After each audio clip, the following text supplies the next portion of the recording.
Okay, so I had requested you to see if Etta James was satisfied with the way her career and her art was received towards the end of her life.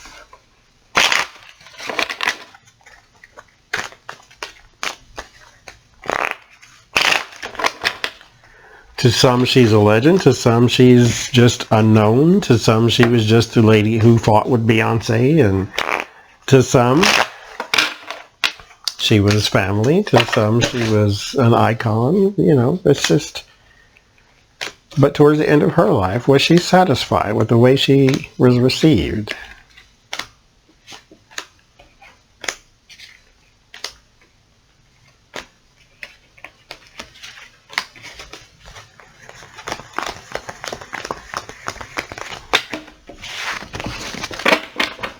Let's see.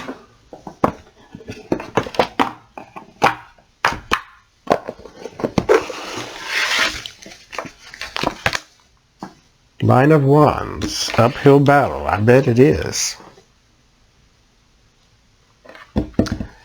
Fame is not free.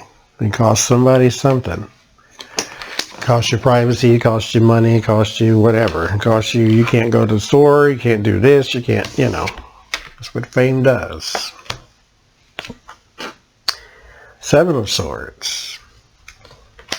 Something sneaky around that uphill battle. Six of Swords, Six of Wands. So this is the celebrated person. This would be her. This is probably more strategic instead of sneaky. Because this is the celebrated person climbing the hill. So she paced herself.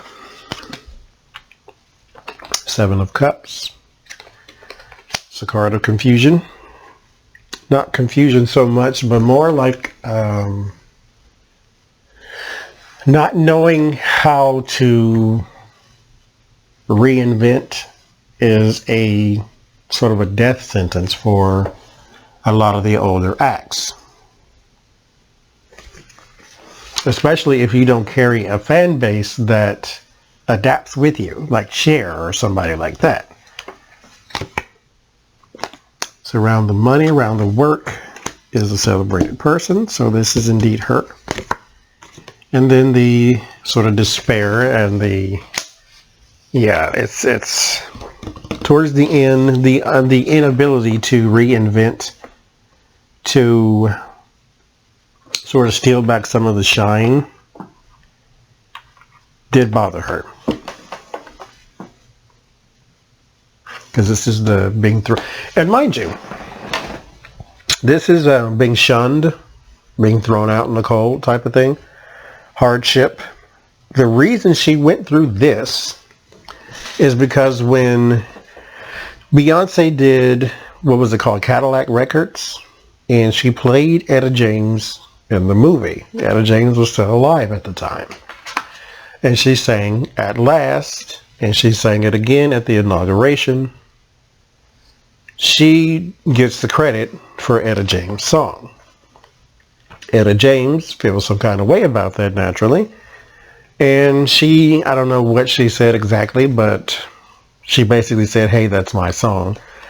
And then, like Twitter and Instagram and social media does, what they call the Beehive, which is Beyonce's fan base, they swarmed, they attacked Etta James and told her, you're washed up, go away. So this whole confusion on how to reinvent yourself did cause her some strife. Yes, this is in the fear. How to begin again, how to start something new. Two of Wands, there is a plan. So someone was helping, because mind you, towards the end of her life, she was doing more appearances, especially since the Cadillac Records film had come out. And then there's the Devil. So I think her emotions got the best of her. Crossroads. Not quite sure what to do or which way to go. Career speaking, she could not reinvent. She started with the uphill battle. We're trying to get there. There's a strategic way to do this. Celebrated person. Surrounding the celebrated person is work. But surrounding the work is confusion and hardship. So we're not quite sure how to fit back in. Here is the fear that we will never get there. And then you have a plan, but emotions set in, and you're left with a decision. Either stay mediocre or pack it in.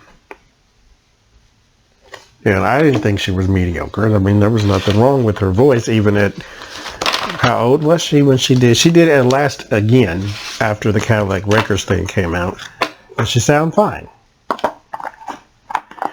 So, I think the emotions played a really heavy part. So she was not satisfied at how she was received pertaining that, is what I picked up on. I don't really know overall, but not the best ending for the career.